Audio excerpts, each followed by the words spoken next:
E se teve um jogador que se recuperou, assim, que ficou ali, ó, na ponta dos cascos, e isso é indiscutível, porque se preparou, descansou bastante, foi o Rames Rodrigues. Chegou na Copa América, o cara descansou bastante no São Paulo, daí chegou na Copa América, jogou tudo, melhor jogador da competição, acumulou troféu, né, melhor jogador, foi vice-campeão e tudo mais e tal. Bom, só que no São Paulo o cara não fez nada disso, ficou se recuperando, como disse o Mauro César, sobre a função dos jogadores.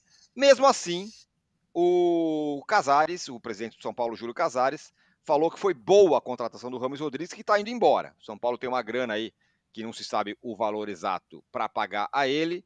Ele vai embora do São Paulo, mas o Casares acha que ainda assim essa contratação foi boa. Lembrando que ele jogou 11 jogos, fez 2 gols, perdeu 2 pênaltis, enfim. Todos sabem a passagem dele como foi. Em entrevista para o Arquibancada Tricolor, um site especializado bem interessante de notícias sobre o São Paulo, o Casares falou o seguinte: quando contratamos o Rames, sem dúvida, foi uma grande contratação. Se ele foi hoje o melhor jogador da Copa América, é porque vimos bem.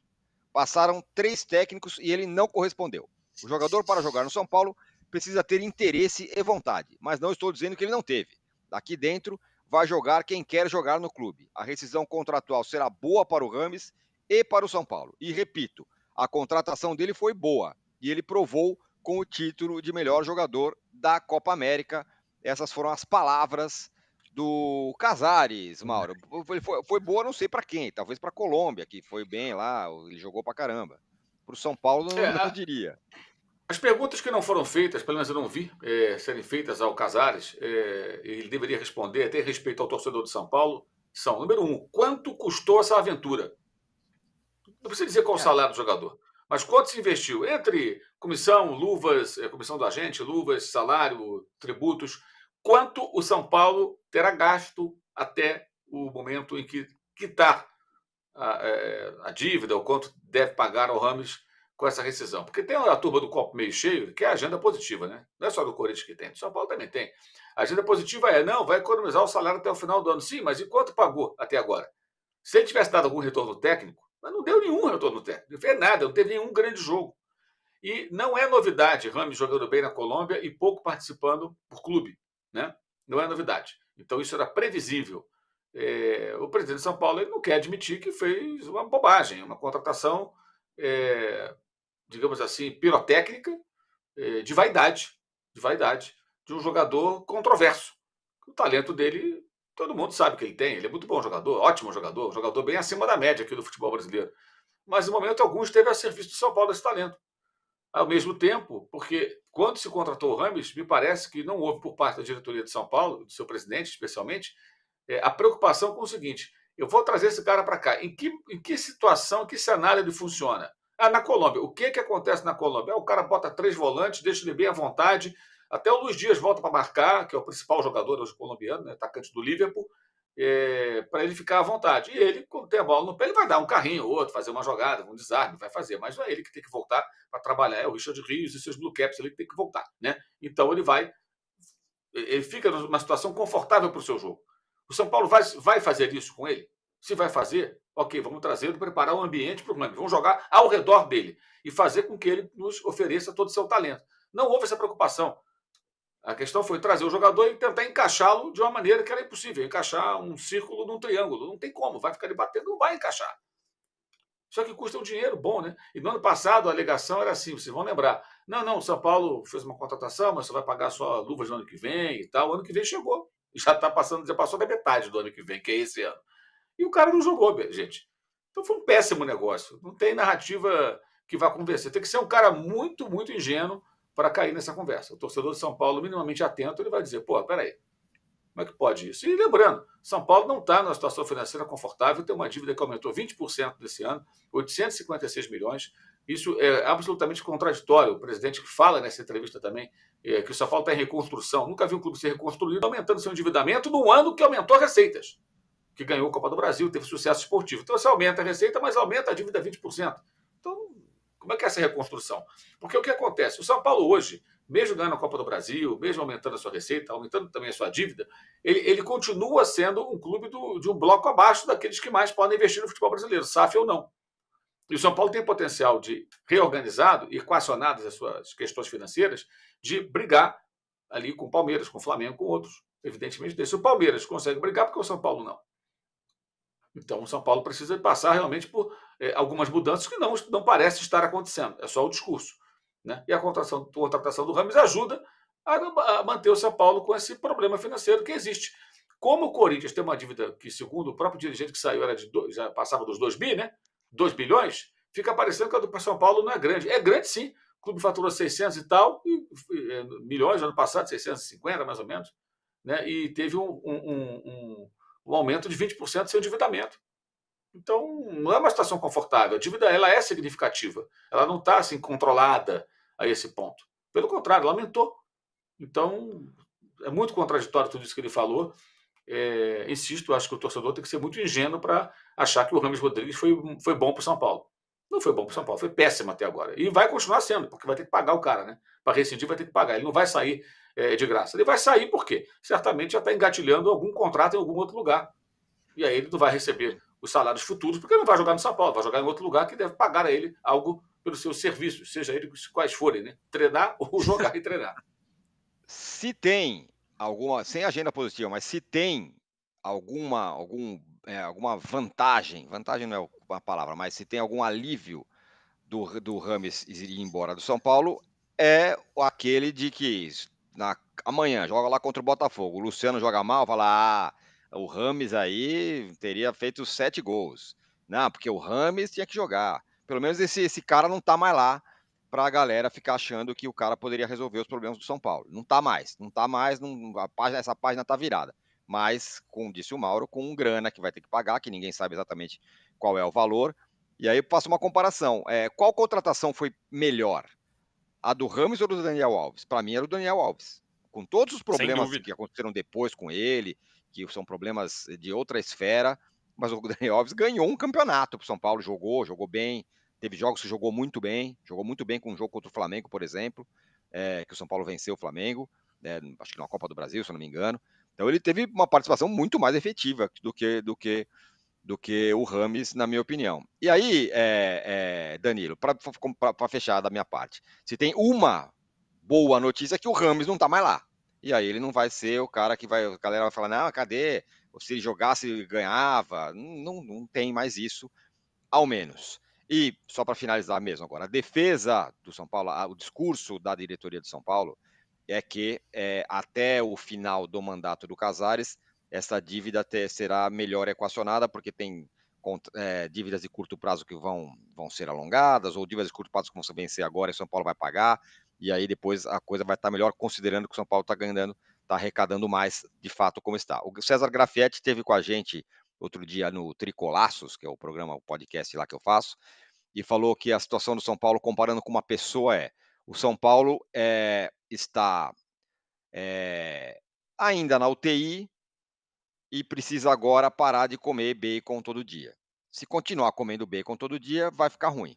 Se ele parar agora de comer bacon, a tendência é que daqui a pouco ele saia.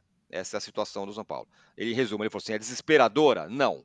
Mas ainda tem uma luzinha amarela ali que pode ficar laranja. Essa é a situação. Diga lá, Danilo.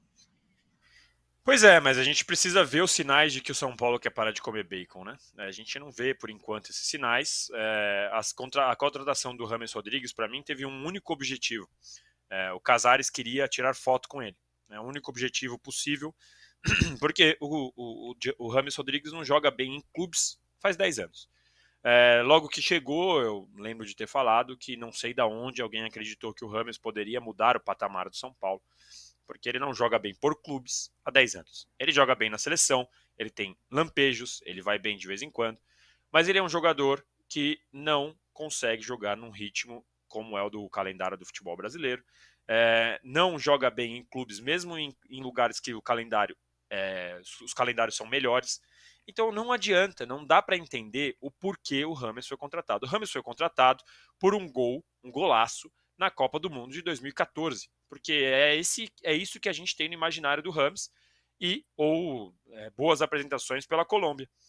O Casares contratou, pôde tirar foto com ele, foi buscar no aeroporto, apareceu e não sei o quê. E agora quer ficar com esse discurso para convertido de que é uma boa contratação. Porque ele falou, o prêmio da Copa América foi uma prova de que vimos bem. Viu bem o quê? O James Rodrigues, até o prêmio da Copa América dá pra gente relativizar aqui. Que se tivesse sido a Colômbia campeã, eu acho que eles davam para outra pessoa. Então, assim, o James Rodrigues jogou bem na Colômbia? Jogou bem na Colômbia, mas tem várias outras questões, como disse o Mauro, tem o Luiz Dias, tem o Richard Rios, tem outros jogadores, o Munhoz, tem vários jogadores que fazem uma função que permitem o James jogar de uma maneira absolutamente específica e que no São Paulo jamais ele jogaria.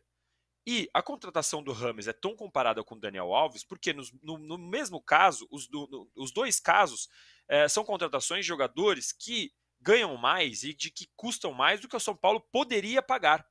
E aí no exemplo que você deu do Bacon, são jogadores que são o Bacon para o São Paulo. Eles não poderiam ser contratados se o São Paulo quer melhorar essa dívida, quer melhorar essa situação que vive no futebol brasileiro hoje em dia. Porque são jogadores caros e que não dão o rendimento. Agora, o Daniel Alves é melhor que o James? Claro que é, porque o problema do Daniel Alves veio depois, fora dos campos, etc. Mas a gente vai lembrar, quando o Daniel Alves estava no São Paulo, o São Paulo teve que liberá-lo para Olimpíadas. Por quê? Porque não pagava as coisas em dia, porque não tinha barganha, não tinha poder na hora de sentar com o Daniel Alves e falar, você não vai. Porque não é data FIFA, não era obrigado a liberar. E liberou por quê? Porque o São Paulo devia tudo para o Daniel Alves, não tinha como negociar na mesa. E a mesma coisa agora. Vai ser uma rescisão amigável, vai ser uma rescisão boa para os dois. Boa porque se o James tem que receber por esses 6 meses que jogou, pelas luvas que foram combinadas, porque as luvas que ele vai receber não são luvas que são referentes apenas a 2024. São luvas referentes aos 2 anos de contrato, que foram diluídas, porque teoricamente o São Paulo acreditou que isso seria melhor no aspecto financeiro e eventualmente até porque, não, olha só, o James jogou tudo isso, até vale pagar o que está pagando agora. Então, assim, a gente não sabe de fato se essa rescisão amigável vai ser tão boa assim para o São Paulo. A gente precisa esperar os números saírem para a gente saber se vai ser amigável de verdade, porque pode ser que não seja. Então, assim, para mim, só tem uma explicação.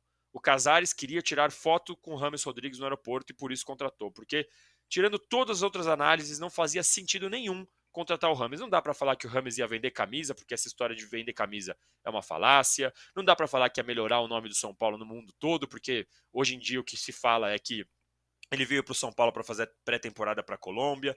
Não dá para falar que melhorou tecnicamente. Não dá para falar que agregou no vestiário, porque o cara, na hora de viajar com o elenco, mesmo sendo reserva, não quis viajar. No único título do São Paulo que ele poderia estar ali conquistado, ele não quis viajar. Ele não estava junto com o time. Então, assim, não tem como o Casares defender essa contratação ter sido boa. E quem acredita precisa um pouquinho, como diria o meu avô, tomar Simancol, viu, Tirone? Boa. Olha, falar em bons negócios, olha só, hein? Voltou. Corinthians, depois de 2 meses, está perto de anunciar um novo patrocinador master, negocia com a Esportes da Sorte, uma casa de apostas, e com isso a diretoria já mira a contratação de um reforço de peso, com a ajuda da nova patrocinadora, para lucrar com ações de marketing. Vale sempre um torcedor escalma, nesse caso. A Vai de Bet era a maior patrocínio de todos os tempos, aí deu o que deu. Juca revelou as tretas todas lá, o negócio virou caso de polícia, o negócio foi desfeito, mas agora o Corinthians está aí dizendo que vai se aproximando de uma nova patrocinadora e já vem com reforço, Mauro. O Augusto Melo não se contém, né? Ele podia ficar quieto sobre essa história do reforço, pelo menos, né? O caso do Corinthians é um caso bizarro, né? É absolutamente bizarro. Falando em contratação, em reforço, com uma dívida colossal, com uma montanha de problemas que transcendem o futebol, problemas políticos dentro do clube, e fica tentando acalmar a torcida com esse discurso de que vai contratar e continua contratando. O buraco só vai aumentar. Escapar do rebaixamento, que é o objetivo do momento, vai continuar sendo provavelmente a meta do Corinthians por alguns anos, né? Competir lá em cima, sem passar pelo processo de real reconstrução, muito improvável. Muito improvável. Então, resolve o problema imediato, eventualmente escapa do rebaixamento, já conseguiu sair do Z4, mas pode voltar, pode não voltar mais, só o tempo vai dizer. Mas, na realidade, o grande problema do Corinthians não está sendo tratado. Você falou aí do doente que não pode comer bacon, né? O Corinthians nem tratamento está fazendo. Nem internado está. E deveria É estar. assim, Deveria comi estar. bacon e fumei a vida inteira, não é agora que eu vou parar. Isso faz Exatamente. bem. Isso faz bem Vai para a parar. alma. Aí é aquela coisa, como o clube de futebol não morre, né? Mas ele pode ficar aí moribundo, se arrastando, né? Com todo respeito aos times que brigam contra o rebaixamento, que são times menores, o Corinthians virou um frequentador desse pedaço da tabela. O que é vergonhoso, se tratando de um clube dessa magnitude, desse tamanho. Mas sem passar por um processo de recuperação real, que é o tratamento, sem comer bacon, passando por uma internação, tomando remedinho, fazendo tudo direitinho, né? Realmente não vai rolar, cara. Então, na verdade, são paliativos, né? O remédio, essas contratações são paliativos. Baixa a febre, passa ali o mal-estar, a azia vai embora, mas volta depois, entendeu? A dor de barriga, a dor de cabeça, dores pelo corpo, e você está doente, e vai se arrastando. O Corinthians forte, saudável, brigando com aqueles que têm uma condição para isso, lutando pelos principais títulos, é muito pouco provável que aconteça. Né? O Vitor Pereira, É, cada vez mais eu revejo as minhas opiniões sobre o Vitor Pereira, que eu disse que foi razoável o trabalho. A cada dia que passa, eu acho que ele foi bom, eu que não percebi. é verdade, não, foi a melhor coisa que aconteceu no Corinthians nos últimos anos, do ponto de vista dentro de campo. É, o Corinthians, eles só querem se proteger, tem questões ainda para fechar esse contrato. Tem no trecho da matéria falar, a precaução se deve aos altos e baixos da negociação. Dirigentes explicaram ao Walker, em alguns momentos, um acerto pareceu distante por diferentes fatores, como cláusulas de rescisão e forma de pagamento. O Corinthians recebia um valor menor este ano, receberia um valor menor esse ano e partes maiores em 2025 e 2026. Me parece também, né, Danilo, que depois daquela treta toda da vai de bet, quem quer que seja que vai querer entrar no Corinthians vai ter 52 pés atrás, como se fosse uma centopeia, né, de pés atrás, diante de tudo que aconteceu, né? Tá lidando com uma turma aí que está sendo investigada pela polícia, falando português claro. Até porque normalmente, empresas não se portam como clubes de futebol, que topam aventuras, que se arriscam em cenários desconhecidos. Acontece, mas não é que não é o normal, é bem diferente do futebol. Então, uma empresa para entrar no Corinthians, ela vai ter esses pés atrás, como você disse. Agora, o Corinthians é uma máquina de divulgação, é uma máquina para você poder divulgar sua marca, desde que você faça de um jeito direito e que o clube também faça de uma maneira correta. Então, é claro que a empresa que vai se acertar, muito provavelmente, pelo que eu tenho ouvido, né, o mais próximo é a Esportes da Sorte, que é uma casa de apostas. Então, é bom que ela se cerque sobre essas questões.